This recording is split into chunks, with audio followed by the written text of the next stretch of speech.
안녕하세요. 공주대학교 역사교육과 교수 이명희입니다. 오늘 초등학교 6학년 1학기 사회교과서 민주주의의 발전에 관한 두 번째 기회로 우리 전 한국교원대학교 총장을 지내신 김주성 선생님 모셨습니다. 네, 안녕하십니까.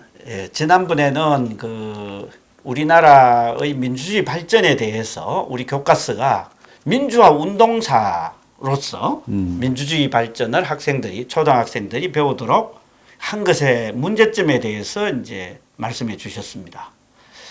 그때 말씀해 주신 게 운동사를 통해서 이 민주주의의 발전을 배우게 되면은 소위 이 저항하는 것이 권력이라든가 권위라든가 이런 거에 대해서 혹은 기존의 질서라든가 이런 거에 대해서 저항하는 것이 곧 민주주의다. 혹은 뭐 좀 정치적인 용어로 쓰면 반독재가 곧 민주주의다. 이렇게 될 위험성이 있다고 이제 지난번에 말씀하셨습니다. 오늘은 그 운동사를 들어가기 전에 학생들에게 민주주의 개념을 아주 소략하지만은 이 교과서에 서술이 되어 있습니다. 그 문제점이 또 있다고 해가지고 총장님 모시고 한번 들어보도록 하겠습니다. 먼저 한번 볼까요? 어떻게 되어 있는지를 보시면은 민주주의 개념을 저 유명한 링컨의 게티스버그 연설 이거를 가지고 민주주의 개념을 설명하고 있습니다. 하나는 그렇고 또 하나는 우리나라 헌법 전문을 가지고 이 초등학생들이 민주주의를 공부하도록 단 두 쪽으로 되어 있습니다. 네, 그렇죠. 이게 보실 때 사실 저희들이 볼 때는 민주주의 개념을 배우는데 링컨의 게티스버그 연설문을 가지고 배우면 이거 제대로 잘 배우는 거 아닌가 이렇게 좀 생각될 수도 있을 것 같은데 총장이 보실 때는 좀 그렇지 않다. 반드시 그렇지만 않다. 이렇게 이제 보시는 거죠. 사실 이제 우리나라 대부분의 우리 국민들이나 또 지성인들도 그런 생각을 많이 하는데 민주주의가 뭐냐라고 했을 때 맨 먼저 떠오르는 말이 링컨의 말입니다. 국민에 의한 국민을 위한 정부가 민주정부다라고 생각을 많이 합니다. 그런데 게티스버그 연설문 잘 읽으면 링컨이 민주정부라는 얘기를 한마디도 한 적이 없습니다. 국민에 의한 국민을 위한 정부가 앞으로도 역사에서 사라지지 않을 거다라는 얘기 정도입니다. 그 얘기는 뭐냐면 링컨의 생각은 이게 정말 좋은 정부다라는 뜻이지 민주정부라는 개념은 용어를 쓰지 않았습니다. 이 연설의 배경이 뭐였죠, 당시? 이 부분이 이제 이 게티스버그 연설이라는 것은 남북 전쟁을 맞춘 건데요. 1865년도에 그랬는데 그때는 노예 해방을 시켰죠. 노예 해방이라는 것은 이제 계급 예전에 신분이라는 것이 있지 않았습니까? 우리나라에서 또 양반이 있었고 중인이 있었고 평민이 있었고 노비가 있었지 않습니까? 그런데 이제 자유주의가 나와가지고 모든 인간은 자유롭고 평등하게 태어났다는 신념을 가졌고 그것은 국가에서 만들어준 게 아니라 자연적으로 우리는 그렇게 태어났고 또 그런 국가에서 살 권리가 있다라고 갖은 신념, 정치 신념이 자유주의입니다.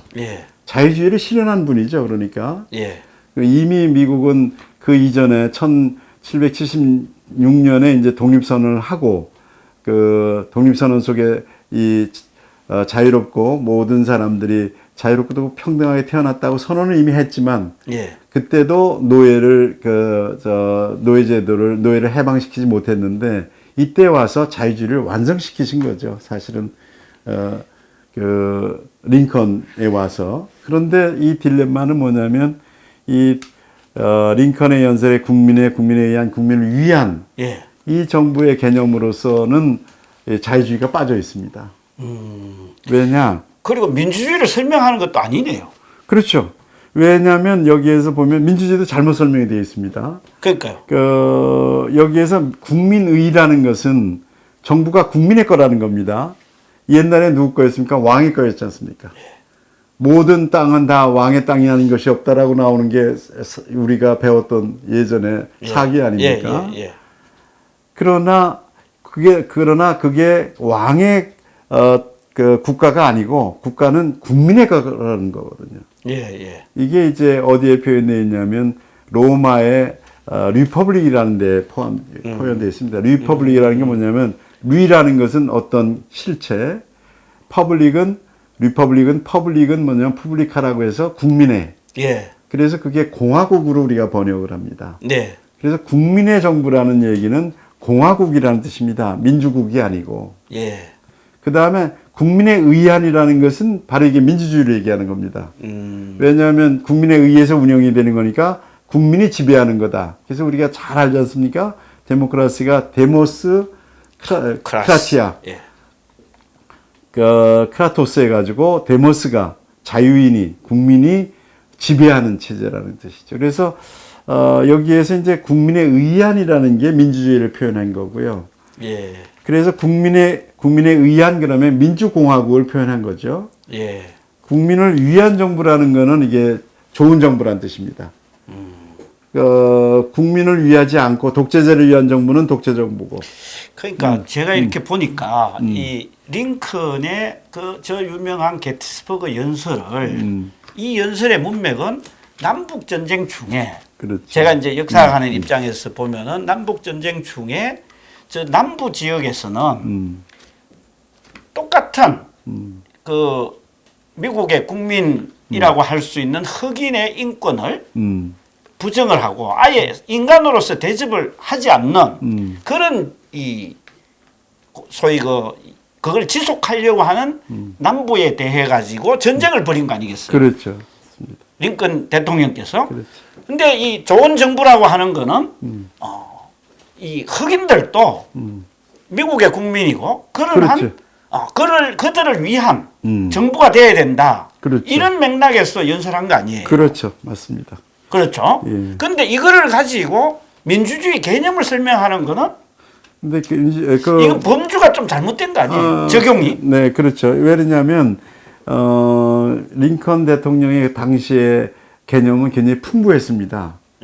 그랬는데 풍부한 정부의 개념을 여기서 표현하고 있는데 이거를 우리들이 어떻게 생각하고 있냐면 단순하게 민주주의로 이해를 한다는 데 문제가 있는 거죠. 그러니까 우리가 지금 현대 우리 정치를 민주주의로 단순화해서 얘기를 하지만 좀 더 우리가 분석적으로 깊이 보면 우리도 헌법 제1조에 민주공화국이라고 그러지 않습니까? 그러면 민주라고 했을 때 의미하는 것과 공화국이라고 했을 때 의미가 다른 거거든요. 그거를 분명히 알아야 되는데 여기에서 우리는 민주주의를 국민에 의한 국민을 위한 정부로 하게 되면 이거는 좀 말씀하셨듯이 범주가 다른 부분을 하나로 줄여서 이해를 하는 거기 때문에 이 부분이 헌법하고 지금 어긋나게 됩니다. 헌법 속에서는 자유민주주의라고 해서 자유민주적 질서에서 자유가 나오는데 이쪽에서는 자유가 안 나오거든요. 그 두 양쪽에 있는 페이지가 갖고 있는 긴장 관계가 드러나질 않아서 우리가 아이들한테 명확한 개념을 주기는 좀 어려운. 제가 이제 이 교과서를 보니까요. 민주주의에 대한 개념이 일단 설명이 안 돼 있어요. 어디에도.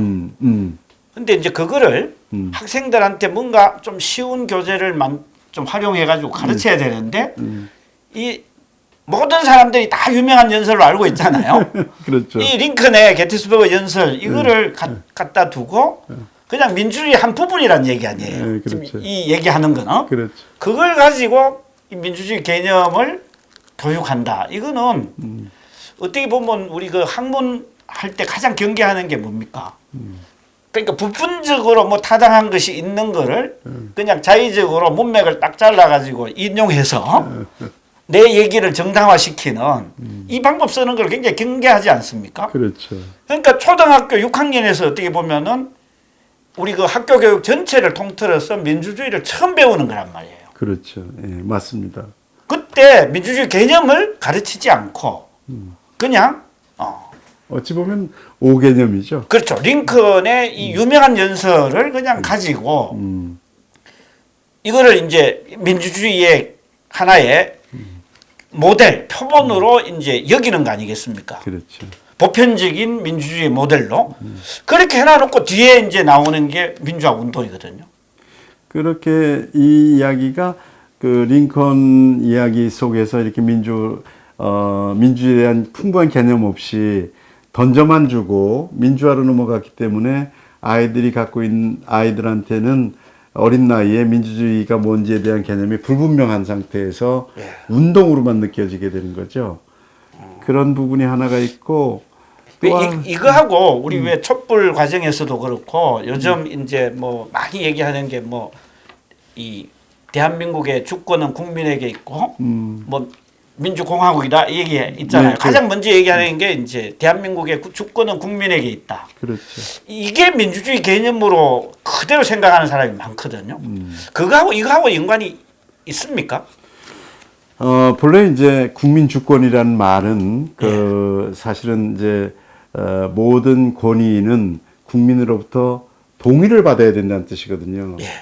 동의를 받아서 국가를 운영한다는 것이 이게 현대의 대의민주주의입니다. 예. 그러나 여기 링컨이 얘기한 국민에 의한 정부는 이건 국민이 직접 통치하는 국가입니다. 그러니까요. 그러니까 국민한테 동의받는 국가하고 국민이 직접 하는 건 다릅니다. 아테네 같은 경우에는 국민이 직접 했습니다. 예. 그래서 아테네에서는 저항이 없었습니다. 국민 전체가 저 국가를 운영하는 건데 누가 국민한테 책임을 묻고 누가 국민한테 저항을 합니까? 예. 이 국민 저항 문제가 나온 거는 대의민주주의가 일어나고 나서 나온 겁니다. 그는 국민한테 동의를 얻어서 정부를 구성한 거죠. 예. 그래서 그게 자유민주주의라는 뜻입니다. 그게 대의민주주의고 우리 헌법에는 그게 분명하게 잡혀 있는데 링컨 말 속에서는 게티스버그 속에서는 그 얘기가 없습니다. 자, 제가 이렇게 보니까요. 예. 이제 우리 그 민주주의 발전을 딱 공부하는데 이제 왼쪽에는 링컨 사진하고 게티스버그 연설 이게 이제 소개되어 있고 그다음에 이제 대한민국 헌법 전문이 나옵니다. 이거 보면은 대한민국의 헌법 전문도 뭐예요? 우리나라 헌법이고 그죠? 그렇죠. 자유민주주의를 기본적으로 우리 제도로서 이제 보장하기 위해서 이게 만들어진 거고 그 전문이 나오니까 굉장히 나는 이건 민주주의 교육을 제대로 하는 구성이 아니냐 이렇게 좀 받아들여질 수 있을 것 같거든요. 근데 이게 어떤 문제가 있는 거예요? 이렇게 하면. 그러니까 여기에서 아까 말씀하셨듯이 링컨의 얘기와 헌법 전문을 이렇게 던져놓고 직접 이것으로 예를 삼아서 이해하라 그러면 누구도 이해를 못할 겁니다. 여기서 링컨의 이야기 속에 담겨 있는 많은 이야기들이 설명이 되어야 되고 우리 헌법 전문에도 자유민주적 기본질서라는 이 부분에 대해서 상당 부분에 대한 설명이 있어야지 그 개념을 갖게 되는 거죠. 그러면서 양쪽에 링컨이 다 얘기 못한 부분이 우리 헌법에서 소화된 부분, 또 우리 헌법 전문만 갖고선 잘 알 수 없는 또 링컨의 이 이야기 속에서 배울 수 있는 부분이 함께 비교가 되는 이 내용이 겹쳐줘야 되는데 그렇지 않고 그런 힌트나 그런 설명이 전혀 없이 두 개를 내놓고 나니까 여러 가지 문제를 함축하게 되는 거죠. 지금 여기 교과서를 보니까요, 총장님 이렇게 되어 있습니다. 여기 이제 말풍선이라 그러죠. 여기에 보면은 이제 대한민국 헌법이 옆에 제시되어 있고 우리가 이해하기 쉽도록 풀어 쓴 헌법 전문입니다. 헌법 전문에 담긴 대한민국은 어떤 나라인가요? 이거 학생들에게 이제 소위 발문이라 그러잖아요. 그렇죠. 이렇게 발문하면은 학생들이 이거 답할 수가 제가 봤을 때 없을 것 같아요. 근데 이렇게 해가지고 그냥 넘어가는 거거든요. 내가 봤을 때 교사용 지도서 좀 확인해 봐야 되겠지만은 대한민국은 어떤 나라인가요? 이거에 대해서 아마 우리가 하도 민주주의 얘기하기 때문에 민주주의를 그냥 민주주의 나라다. 민주주의 나라다 이렇게 그러니까 동어반복으로 해가지고 넘어가는 거잖아요. 그럼 그렇죠. 이렇게 되면은 사실상 이제 이성적인 사고를 하지 않게 되고 그냥 정해진 사고를 하는 거예요. 그 부분은 아주 굉장히 날카로운 지적이신데요. 네. 그 저쪽에 그 서구 책들을 보니까 절대로 그 개념을 정의하지 않고 넘어가는 적이 없습니다. 예. 항상 무슨 개념이 나오면 꼭 그걸 데피니션을 하고 정의를 내리고 그 다음 얘기가 가는데 우리 같은 경우에는 개념 정의가 거의 안 나와요. 예. 이렇게 얘기해 놓고 예화를 들고 어떻게 생각하느냐 정도에서 그냥 끝내기 때문에 학생들한테 민주주의가 뭐냐고 묻게 되면 정의를 못하죠. 민주주의라고 그러면 결국 링컨 얘기를 할 겁니다. 국민에 의한 국민을 위한 정부가 민주주의입니다. 이렇게 얘기할 겁니다. 근데 국민의 것이 정부가 어떤 거고 국민에 의한 정부가 어떤 정부고 국민을 위한 정부가 어떤 정부인지에 대해서는 개념이 전혀 없는 그러니까요. 거죠. 예. 그래서 그 부분이 이제 가장 아쉬운 부분입니다. 어떤 개념이든지 개념어가 나오면 거기에 대해서 짧게라도 정의를 내려주고 이야기를 전개해야 되는데 우리는 정치단원에선 거의 전체가 그런 문장이 안 나옵니다. 경제 파트에서는 조금 지금 나오는데 여기에 또 안 보니까요. 나옵니다. 제가 이렇게 보니까 이제 이 교과서 구성 전체가요. 6학년 1학기가 이제 민주주의의 이제 개념은 이제 제시하지 않고 게티스버그 연설하고 대한민국 헌법 제시하고 그 다음에 이제 민주화 운동 사례, 그렇죠. 4.19, 5.18, 6월 이게 나오고 그 다음에 이제 생활과 민주주의 그렇죠. 이게 나오고 그 다음에 국민 주권에 관한 이제 내용을 네, 가르쳐요. 그렇죠. 예. 자, 이렇게 해가지고 이제 배웠을 때 학생들이 민주주의를 어떻게 이해하고 또 우리 사회를 그러니까 아직도 우리는 이 사회민주주의 관점에서 보면 성숙시켜 갈 그런 단계에 있잖아요. 그렇죠. 아직도 더 발전시켜야죠. 그렇죠. 쭉 발전되어 왔던 그랬을 때 거고요. 어떤 부분이 모자라게 됩니까? 제가 얼핏 보니까요. 요 앞에 이런 문장이 되어 있습니다. 우리는 자유와 권리가 보장되는 민주주의 사회에 살고 있습니다. 그러니까 자유와 권리 이게 민주주의 한 요소인 것은 분명하잖아요. 근데 이제 이 지난번에 말씀 나눴을 때도 보면은 의무라든가 책임이라든가 이게 동시에 이제 수반돼야 되는 거 아니겠습니까? 그렇죠. 맞습니다. 민주주의가 성숙되기 위해서는. 그러니까 우리가 살고 있는 민주주의 사회라고 하는 거는 자유와 권리가 보장이 된과 동시에 자신의 책임과 의무를 다하려고 하는 사람들이 살고 있는 사회에 살고 있는 거 아니에요? 그렇죠. 예. 그렇게 되고 자유라고 하는 것도 이게 뭡니까? 권리의 일종이죠. 가장 큰 권리. 저항하는 것만이 자유가 아니잖아요. 그렇죠. 예. 자유 중에서 가장 큰 중요한 자유가 뭐라고 좀 배워야 됩니까? 초등학교에서. 우리가 그 자유라고 했을 때 우리한테 가장 중요한 자유는 양심의 자유입니다. 양심의 자유. 양심의 자유, 사상의 자유, 종교의 자유입니다. 예. 그리고 각 개인이 가지고 있는 고유한 생각을 표현할 수 있는 자유. 그렇죠.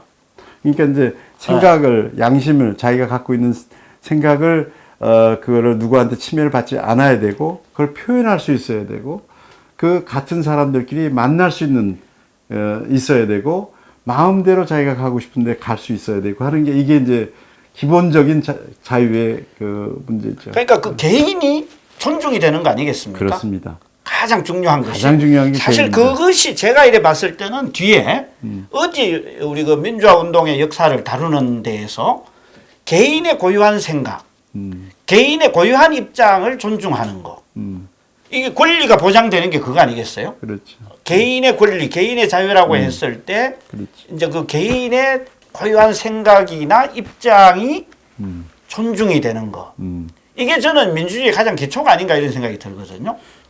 그렇죠. 근데 이제 그런 부분이 개념으로서도 안 배우고 사례에서도 안 배우고 그 다음에 이제 또 한번 뭐 총장님 모시고 아마 검토해 봤으면 좋겠다고 생각을 하는데 그 이제 뒤에 가면은 이제 민주주의와 생활, 그 생활 속에 민주주의 이게 있거든요. 네네. 이거에서도 좀 문제점이라고 할까? 좀 있을 겁니다. 혹은 뭐 저는 좀 잘 서술돼 있기를 진짜 바라고 있는데 좀 어떻게 돼 있을지 한번 그 다음에 이 총장님 모시고 더 이제 말씀을 들어보고 싶은데 이 부분 다시 한번 좀 결론적으로 한번 정리해 주시죠. 네. 민주주의의 발전을 배우는데 서론격에서 좀 학생들이 뭘 좀 배우도록 이 교과서가 만들어져야 되는가 좀 한 말씀 좀 우리가 해주시죠. 이제 그 이미 나눈 예. 어떤 개념이든지 정의를 하고 분석을 해서 정의를 하고서 이야기가 전개돼야 된다는 이야기는 정말 우리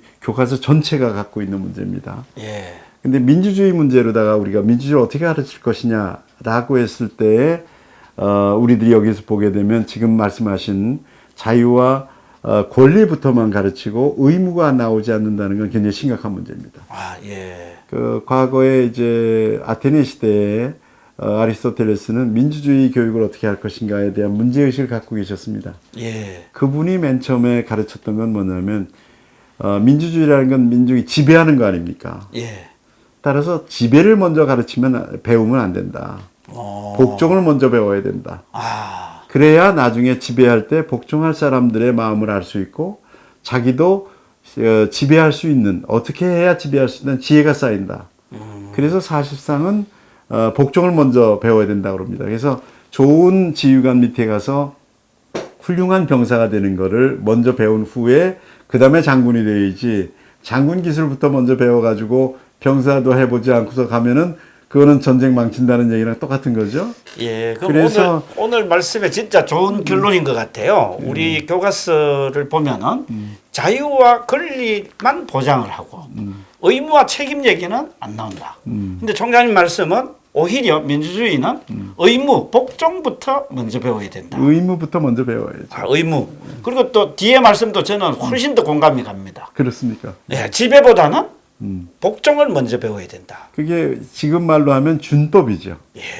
아. 규칙을 지키는 거고. 예, 예. 그 지금 말로 바꾸면, 예전엔 지배와 복종이라는 용어를 썼는데 지금으로 보면은 이제 자유와 권리 주장보다는 그런 거의 균형 아니겠어요? 결국은? 그렇죠. 예, 그 맞습니다. 그렇죠. 그게 맞습니다. 이제 민주주의 개념으로서 학생들이 배워야 되는데 좀 일방적으로 되어 있다. 이렇게 좀 얘기를 할 수 있겠네요. 그렇죠. 예, 그러니까 맞습니다. 이제 뒤에 사례로 나온 게 민주화 운동도 일방적인 관점에서 그렇죠. 보는 것. 권리 주장으로만 이게 기술되어 있는 느낌을 예. 갖게 되는 거죠. 우리 권리 주장이 통하지 않았을 때 이거를 많이 모여서 운동으로 가야 된다라는 느낌을 줄 수 있는 거죠. 예. 오늘 우리 총장님 모시고 정말 우리 그 민주주의에 대해서 우리 어른들도 좀 새로 생각하게 하는 그런 말씀 들었습니다. 고맙습니다. 네, 감사합니다. 수고 많으셨습니다. 네, 감사합니다.